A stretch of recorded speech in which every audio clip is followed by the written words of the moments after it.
hay una juventud que está informada, pero está desinformada al mismo tiempo. Está informada porque cada vez tiene más acceso a la información. El tema aquí es qué tipo de información están obteniendo, qué tipo de información están escuchando, viendo y leyendo. Ricardo Lombana se presentaba bastante agresivo, pero el electorado y nuestra audiencia entienda por qué un candidato a la presidencia se presenta, se proyecta de esa forma en un debate presidencial cuando tiene los ojos del país entero puestos sobre él, y esto solamente se da cuando un candidato está desesperado, uno, dos, está frustrado, tres, está agotado, porque esas son las tres características que tiene Ricardo Lombana en este momento: frustración, fastidio y agotamiento. Está totalmente Aquí en la ciudad de Panamá, que se encuentra completamente cubierta, por lo menos en la parte sur y centro, por una nube tóxica que aparentemente viene del vertedero municipal. Pensé que iba a llegar tarde por las protestas de los ambientalistas, esos de que decían que no a la mina y que el oro de Panamá es verde, y que me imagino que iban a protestar por la situación de contaminación que hay actualmente en Ciudad de Panamá, pero no me encontré a nadie, así que llegué rápido. Muchas gracias, don Diego Hurtado. Buen día, ¿cómo estás? Espero que estés muy bien. Ya está con nosotros el analista político en algún punto del mundo, porque él siempre estaba pues, pasando de un extremo al otro del mundo. Don Nehemías Sáenz. ¿Cómo estás, Nehemías? Bienvenido, buen día.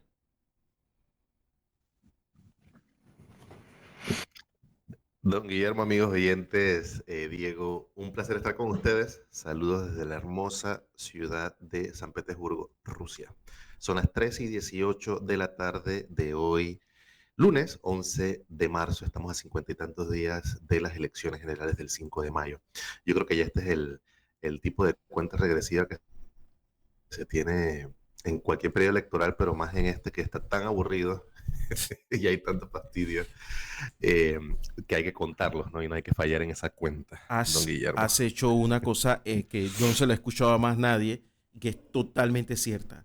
Lo que tiene este proceso electoral es que se ha vuelto aburrido, pero no aburrido por las cosas que ha estado sucediendo desde el punto de vista legal. Se ha vuelto aburrido porque no es que no hay ninguna propuesta que discutir. ¿Cuál es la propuesta que hay que discutir? ¿Dónde está? ¿Tú la ves? Yo la veo.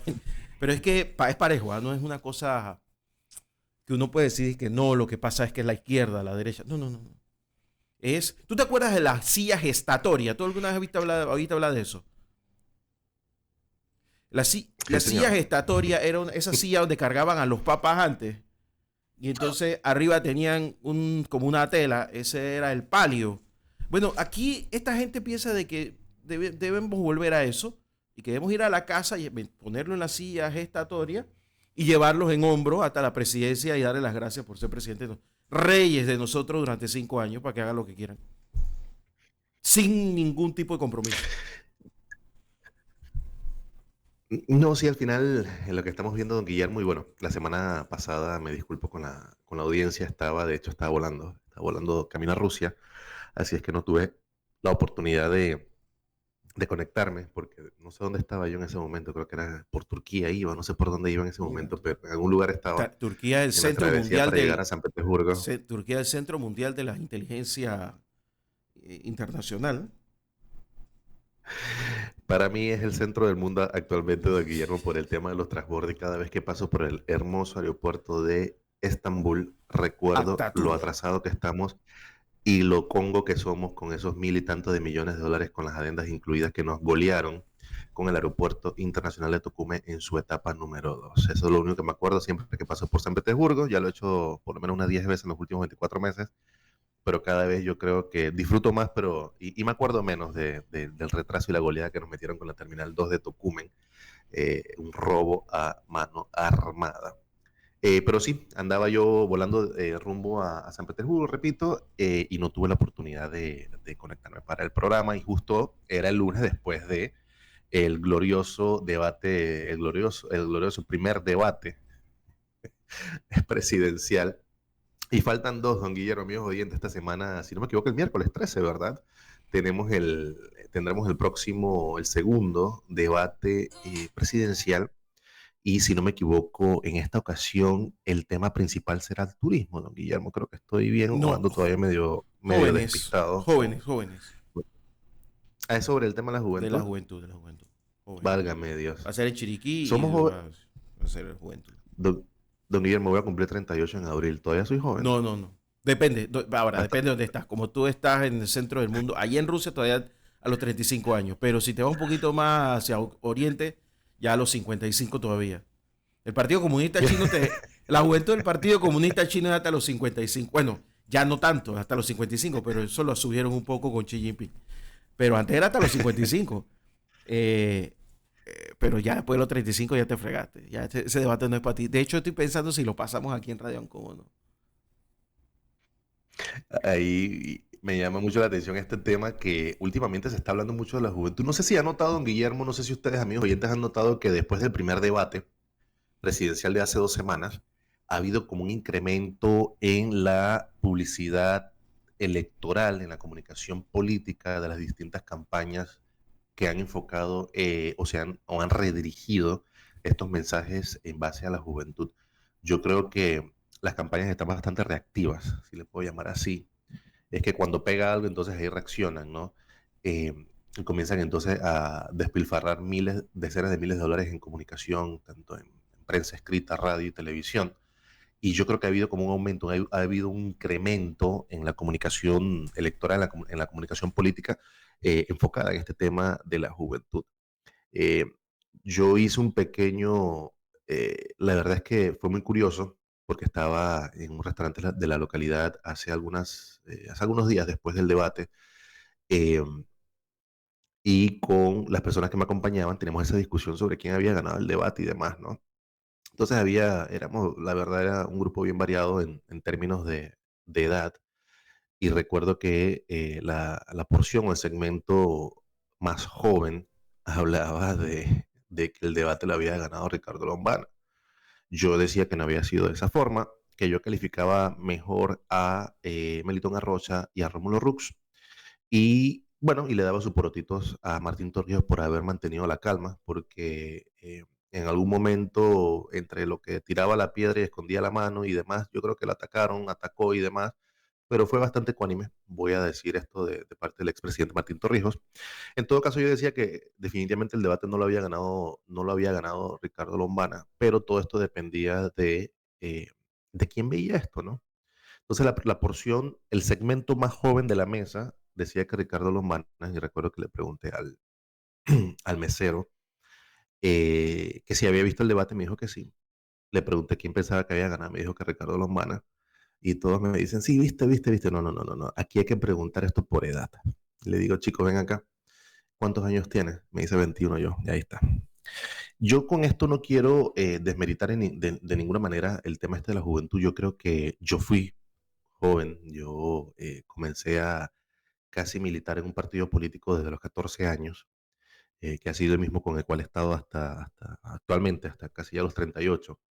Y siempre he sentido ese llamado doctrinario, ideológico y demás con este partido político, esta identificación, esta conexión a nivel político, de pensamiento y demás. Y aquí el tema de juventud, don Guillermo, yo creo que para la gran mayoría de las campañas políticas es simplemente cómo lograr atraer ese voto, uno, dos, ¿tienen ellos conciencia de que un buen segmento de esa juventud es necesaria traerla para poder lograr concretar, llegar a la presidencia de la República? Pero, don Guillermo, ¿cuándo no ha sido así? Aquí el tema es cuando no hemos visto nosotros que la juventud sea un motor específico en una campaña política y sea un gran voto o una gran proporción del voto electoral en una campaña presidencial, en unas presidenciales. Entonces, o en todo caso en Panamá porque son elecciones generales. Entonces, no, tampoco voy a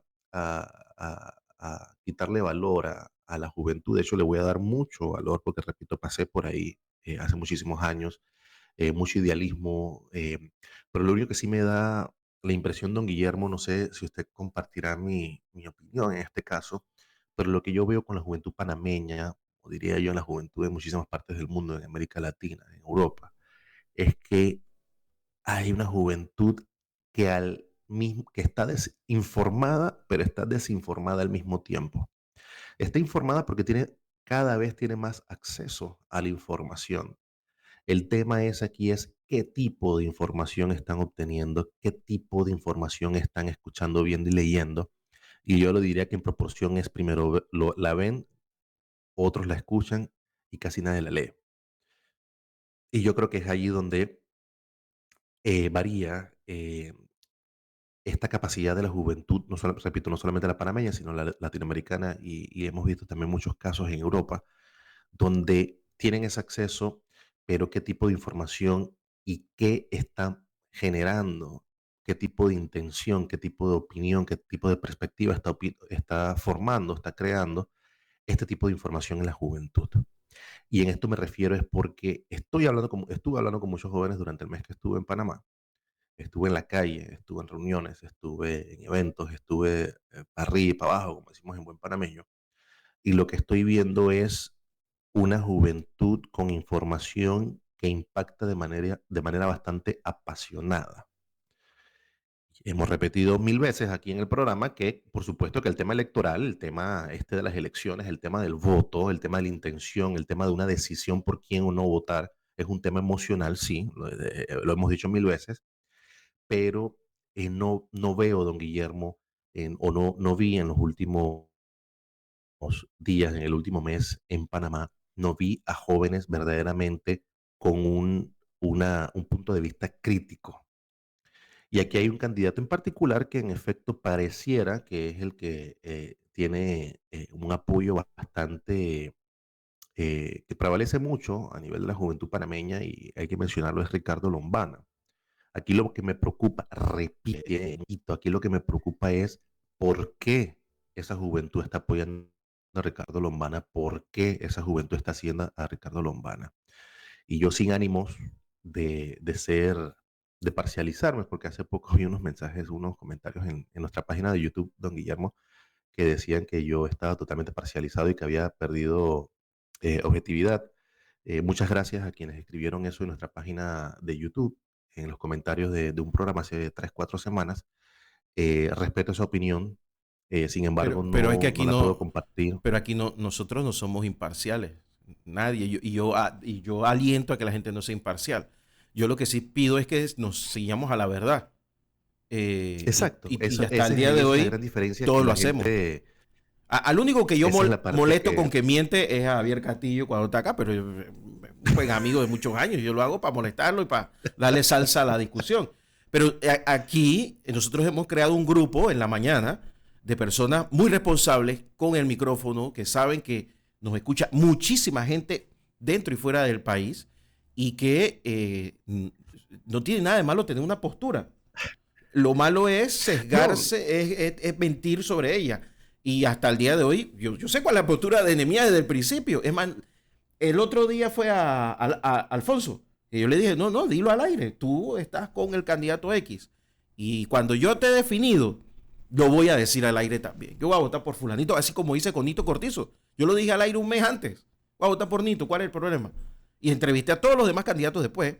Me quedé hablando una hora con Blandón.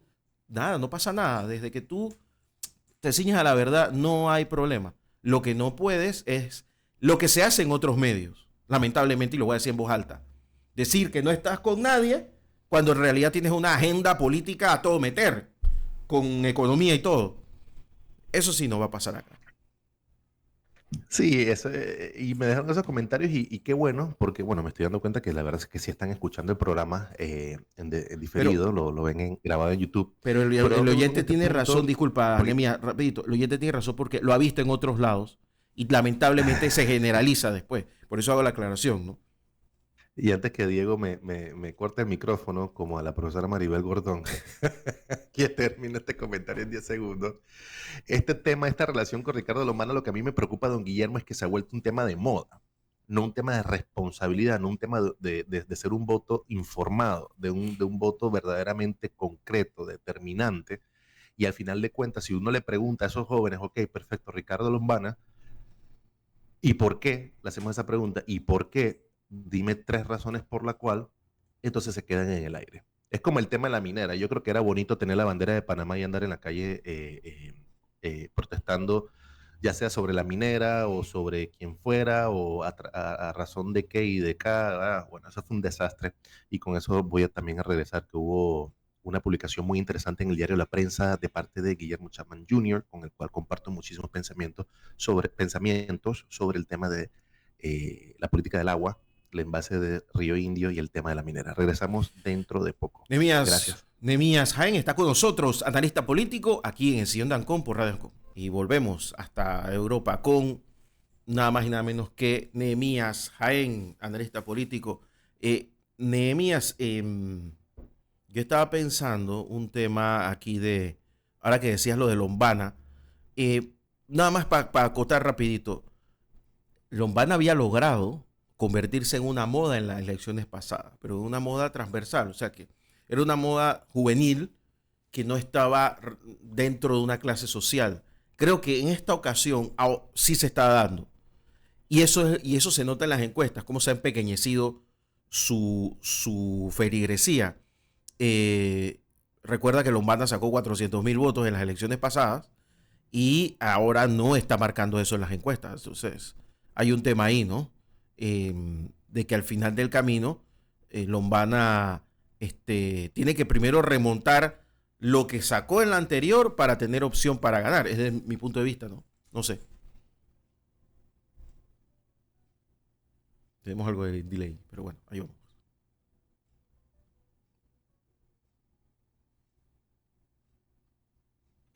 Yo creo que esta es parte de, lo comentamos hace un par de semanas, si no me equivoco, esta es parte de la ausencia de una ideología específica, de una doctrina específica en esos llamados movimientos políticos que al final de cuentas es básicamente la traducción más bonita de la realidad que se perfila en, básicamente mecanismos políticos, don Guillermo, en mecanismos electorales.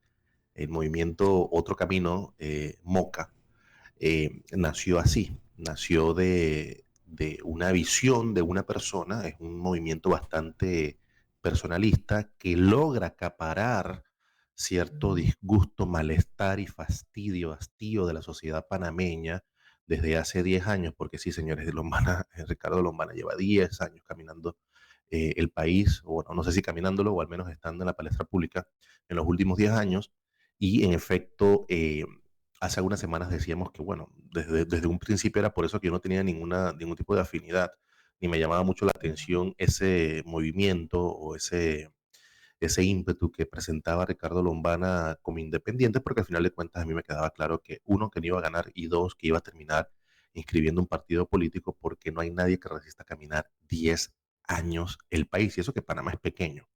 Entonces, es por eso que no hay verdaderamente no hay, ese movimiento no es en sí una formación política, don Guillermo. Ahí va el tema con la juventud que estuve mencionando antes de la pausa. Ahí está el quiebre que hay, que no se ha logrado hacer una conexión, al menos desde el lado del movimiento Otro Camino, entre tener verdaderamente un partido político verdaderamente formado, con una ideología firme, eh, con una doctrina firme, que pueda verdaderamente darle sentido, darle luces entonces al electorado panameño. Y es por eso que ha perdido apoyo, es por eso que se ha desacelerado, es por eso que se ha estancado Ricardo Lombana, y es por eso que cada vez lo vemos más enojado. Y esto de verlo enojado, ese puede ser su estilo. Good for him, bien por él, que ese sea su estilo y demás. Algo yo sí tengo bien claro es que suficientes problemas tenemos en la República de Panamá y la sociedad está bastante cansada, agotada y demás. Sobre todo ahorita ya empezaron las clases y los gastos de uniformes, útiles, la matrícula, todo eso, esas preocupaciones que hay en todo el país, en todos los hogares de nuestro hermoso Panamá. Y yo, la verdad, me parece que es que nadie quiere estar viendo un candidato presidencial enojado todos Tipo los con cara días, de ¿no? cabreo todo el día. Y ahí, bueno, usted lo dijo. Siempre he visto usar esa palabra en la radio. No, Pero hace es lo algunas... que es, que voy a decir. Además, está la Academia Panameña de la Lengua la tiene. La Real Academia de la Lengua la tiene. ¿Está bien? hace algunos días en el primer debate presidencial, pues eso es lo que vimos. Vimos a un Ricardo Lombana, como no lo digo yo, pues voy a repetir lo que han dicho la gran mayoría de los analistas. Hace poco, de hecho, salió un buen análisis de parte del doctor Pichel en el diario La Prensa. Me encantó, creo que fue hace como 2 días nada más. No sé si fue el fin de semana, lo leí esta mañana, donde recapitulaba, ¿no? Los puntos específicos sobre la presentación de los distintos candidatos a la presidencia de la República en ese primer debate.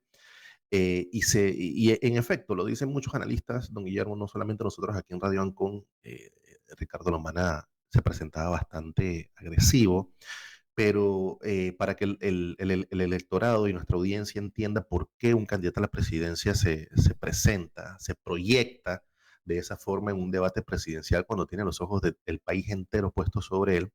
Y esto solamente se da, amigos oyentes, cuando un candidato está desesperado, uno, dos, está frustrado, tres, está agotado, porque esas son las tres características que tiene Ricardo Lombana en este momento: frustración, fastidio y agotamiento. Está totalmente exhausto. Después de 10 años recorriendo esto, y al saber un candidato como este, después de 10 años, saber que no va, bueno, digo yo que no va a ganar la presidencia de la República, y que sabe que su movimiento como tal es una plataforma que cada vez se hace más chica, y se le van quebrando los pilares. Él no ve proyección hacia el 2029, porque la verdad que sería bastante maratónico, don Guillermo, pensar que vamos a ver a un Ricardo Lombana correr en el 2029. Eh, Otra vez, teniendo como base una plataforma de ese tipo, ¿no? Entonces, eso es lo que estamos viendo, o eso fue lo que vimos en todo caso también, ¿no? Una persona bastante agotada, bastante frustrada, cansada, lastimosamente. Algo que me llamó mucho la atención, don Guillermo, y voy a mencionar antes de pasar a otros temas, me llamó muchísimo eh, en el debate, es que en el primer segmento, fueron 4 segmentos, en el primer segmento sobre seguridad ciudadana, precisamente cuando hacían las preguntas relacionadas a la crisis migratoria del Darién, yo creo que era una oportunidad de oro, de hecho, para Lombana y para otros candidatos, de tener la oportunidad de contestar algo muy particular. Nosotros en Radio Ancon desde hace 2 años, don Guillermo, no sé si usted recordará, don Guillermo, que en ese momento yo comencé no, en ese tiempo no teníamos el espacio, yo no tenía espacio el lunes, el señor Dancon tenía con Luis Martínez ajedrez político los jueves, y Luis Martínez, usted y mi persona fuimos uno de los primeros comunicadores en este país que comenzamos a hablar sobre el tema de la migración en el Darién, la crisis migratoria en el Darién, cuando apenas estaba, creo que hace 2 años y medio estaba por 200 tantos mil eh, migrantes al año, ahora vamos por casi 600.000 al año, y nosotros comenzamos a hablar de esto y decíamos que cuál era el tabú en este país, que nadie quería hablar sobre ese tema. Entonces, ahora que estamos más conscientes y estamos en conocimiento de esta crisis migratoria, traen eso a colación en el primer segmento del debate presidencial sobre seguridad ciudadana, y yo creo que pues no hubo ningún tipo ni de análisis, ni respuesta, ni propuesta sobre este tema. Y yo creo que eso es preocupante, don Guillermo. Yo lo he mencionado en repetidas No, no ocasiones. puedes saber de un tema si no ves el problema. Los tipos no han ido allá, ¿cómo No, pueden saber lo que está pasando? digo, no han ido allá y quizás están esperando es ver las calles de la ciudad de Panamá, ver Colón y ver todas las provincias centrales colmadas Lo de mismo el tema de migrantes la varados, mina, ¿no? ¿Será? para que sepas que tengo entendido que ninguno de los candidatos ha ido nunca por allá. Es bastante chocante que no hayan habido propuestas específicas en ese sentido, don Guillermo. Y le hago solamente para recapitular aquí de los temas más importantes que al menos yo, y también a lo que yo me dedico, que es hacer análisis de riesgo a nivel de Panamá, a nivel de la subregión de Centroamérica y el Caribe y a nivel general de América Latina y el Caribe.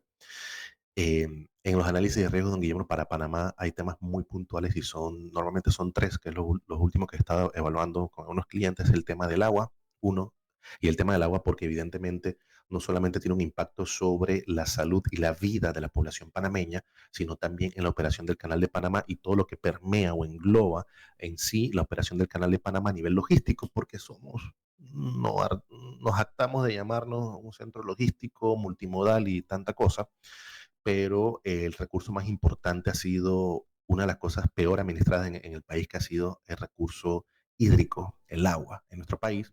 El segundo punto definitivamente es el tema de la atracción de la inversión, porque podremos hablar cualquier cosa en nuestro país y jactarnos también que somos una plataforma de servicio y demás. Sí, señores, más del 70% del Producto Interno Bruto de nuestro país se genera a base de servicios, de la oferta de servicios de nuestro país.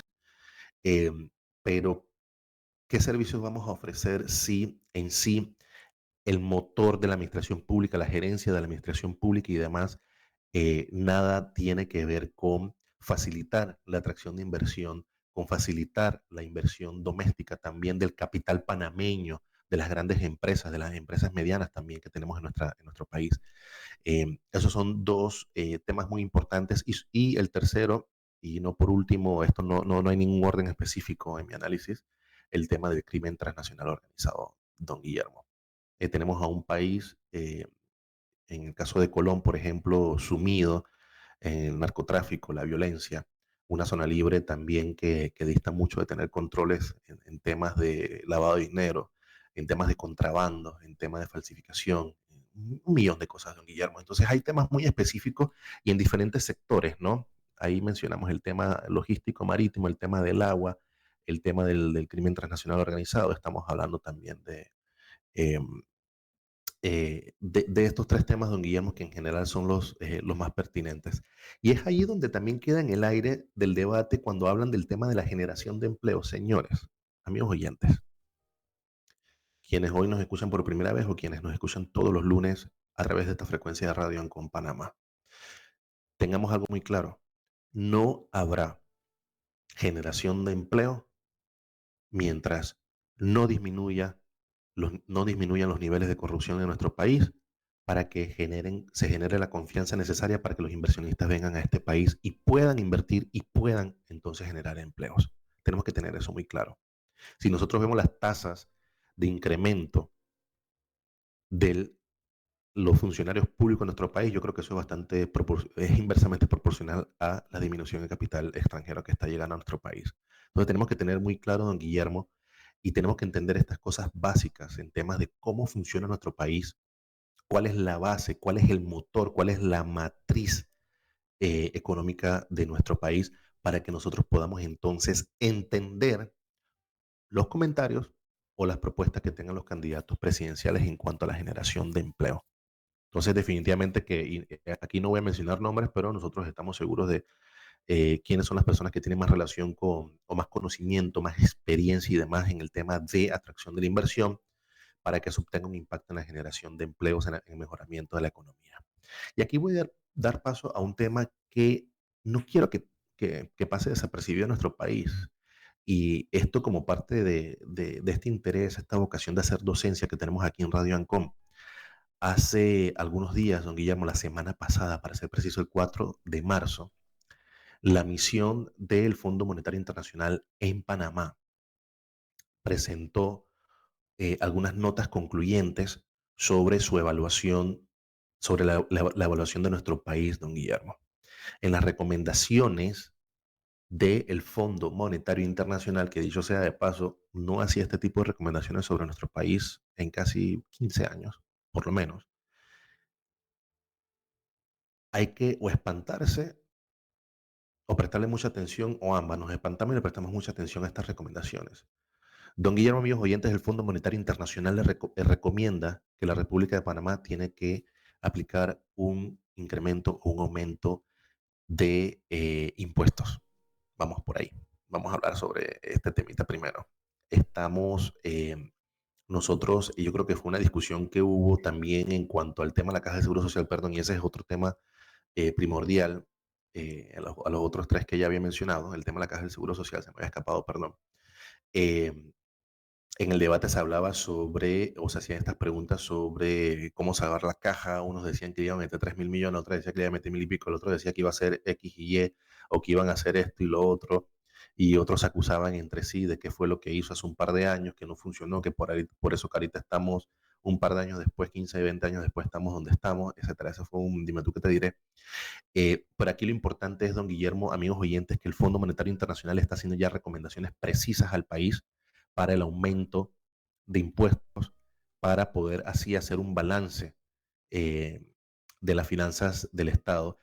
Y por supuesto, no tenemos que ni trabajar para el Fondo Monetario Internacional, ni ir a la Universidad de Harvard, ni Stanford, ni Cambridge, ni Oxford, para saber que tenemos que tener un poquito más de cintura con el tema fiscal.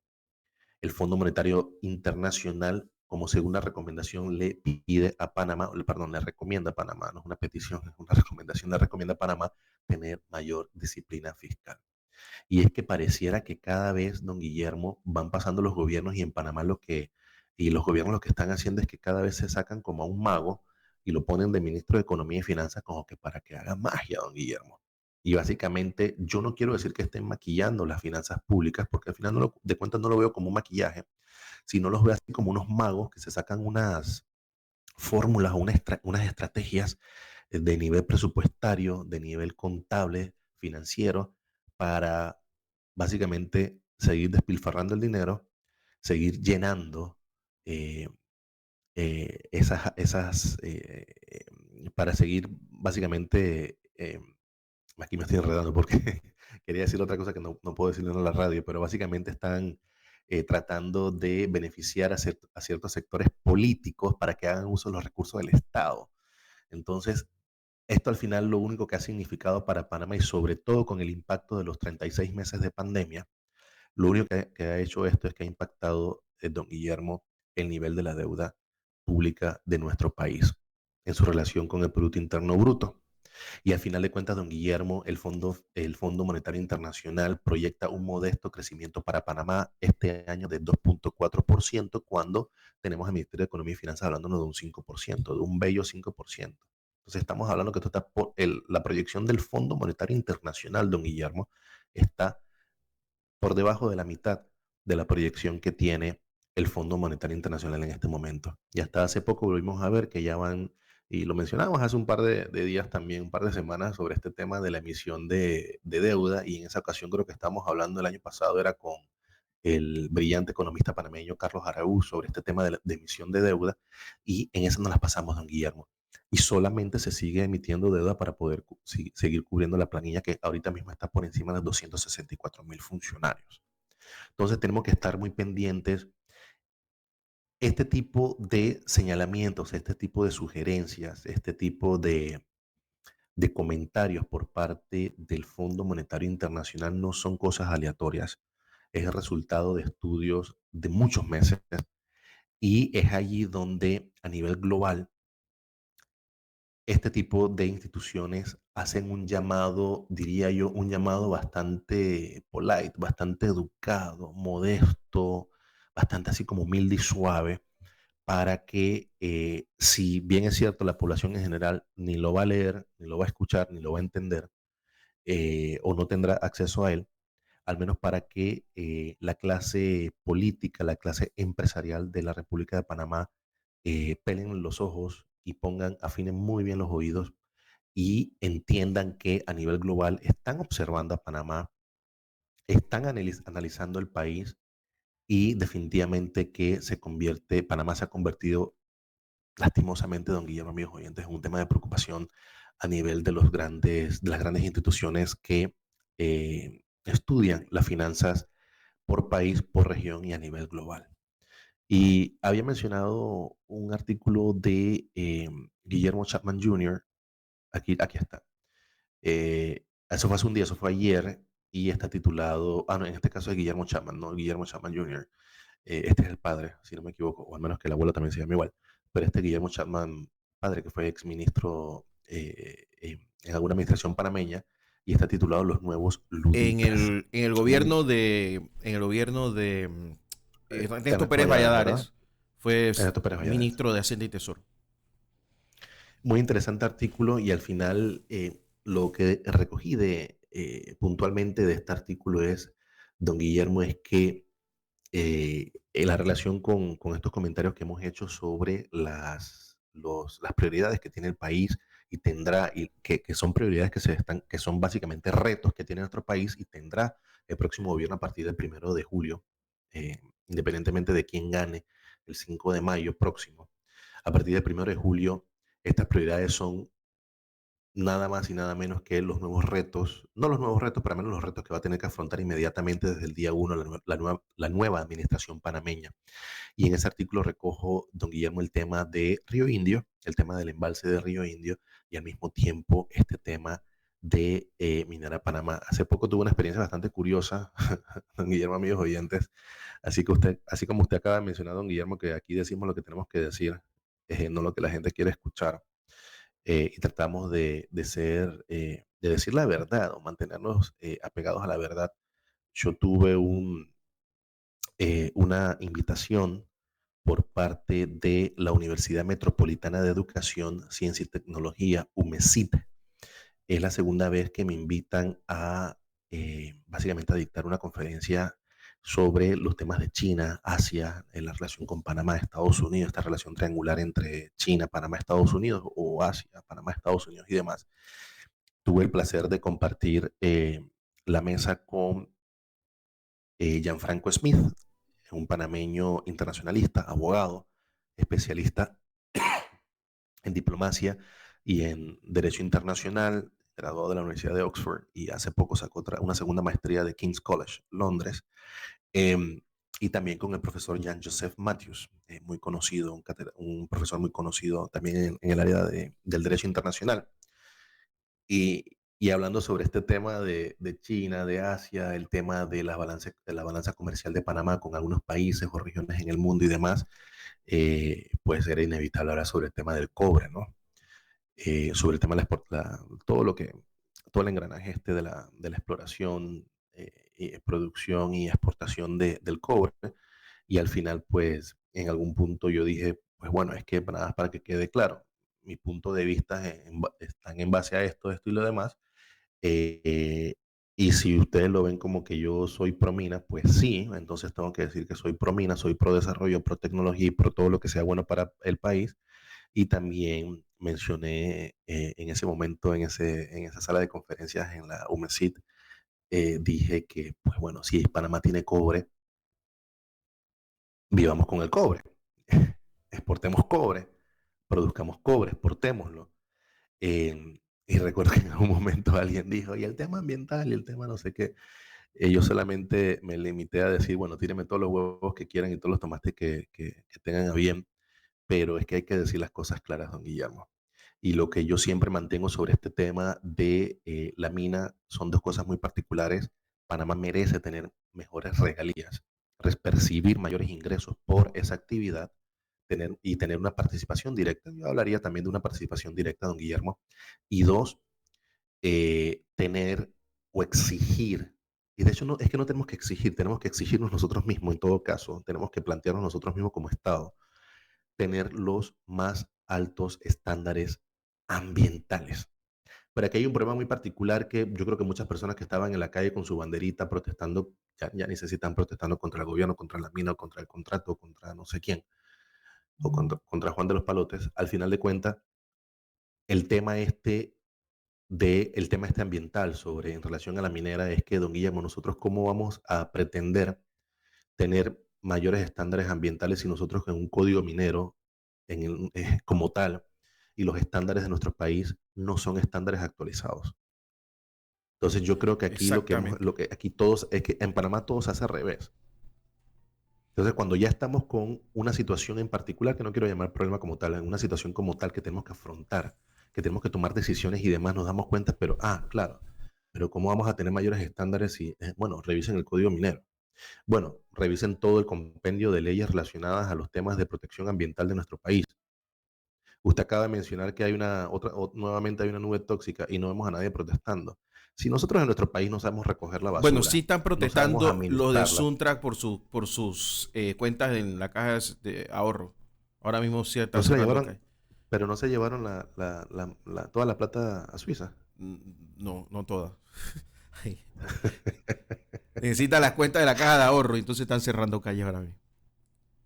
Entonces, este tema ambiental, don Guillermo, en particular, es de preocupación, pero, y vuelvo y lo repito, yo sí quisiera mayores regalías o beneficios en ingresos para nuestro país, mayor participación de Panamá, participación directa en temas de la minera. Es una empresa privada, pero Panamá pudiera participar de una u otra forma. Y dos, mayores estándares. Pero ¿cómo exigirnos a nosotros mismos mayores estándares cuando tenemos un código minero obsoleto y tenemos leyes ambientales, Nemías, un compendio de leyes que es un desorden Nemías. y no Para, están, no están para. actualizadas? Se me acabó el tiempo, Nemías, pero te voy a decir una cosa. Una cosa que yo he aprendido de la gente pendeja es que no le gusta que le digan que son pendejos. Mira, ¿tú te acuerdas que decían, sí, vamos a hacer que las acciones de First Quantum caigan? ¿Te acuerdas? Porque Sí, no, pensaban, esto parecía porque terrorismo financiero. para que quiebre. Bueno, las acciones bajaron y volvieron a subir, pero en la subida, de repente hay una empresa china que se llama Tianjin, Shaanxi Cooper, o Copper, no sé, tú lo dirás en chino mejor que yo, porque tú Copper, eres el que la Tianjin conoce bien. Copper. Yep. Ok, dice Bloomberg, lo voy a decir ahora antes de entrar con el capital financiero para no decirlo en la hora del competidor, que compró 25.9 millones de acciones de First Quantum a 11,10 cada una. O sea que lo que sucedió aquí en Panamá ayudó a esta empresa china a comprar las acciones de la empresa con un mejor precio que el que tenían cuando se estaba negociando el contrato. Tú me dirás, si no eres pendejo, para estar aquí con una banderita ayudando a una empresa china a hacerse de una empresa que, por cierto, va a entrar a España, va a aumentar su producción en Canadá y va a entrar a Alemania. ¿Me entiendes? Ah, pero es Esa que discusión hay para rato, don Guillermo. al Esa pendejo discusión va no a le gusta que le continuar. llamen pendejo, Nemija. Ese es el problema aquí. Pero bueno, Esa discusión tiene que continuar y espero que en los próximos meses se amplíe esa discusión sobre la importancia de la minería en nuestro país y en toda la matriz económica que para ello representa en nuestro país. Vamos a ver qué sucede, don así Guillermo. es. Nos tienen estudiados, Nemija. Saben que no estamos informados y que somos manipulables. Te mando un gran abrazo. Hasta Hasta el luego. lunes. Hasta luego. Era Feliz el semana. Chao. analista político Nemías Jaén con nosotros desde San Petersburgo a esta hora de la mañana aquí en Radio Anco. Vamos a la pausa y regresamos.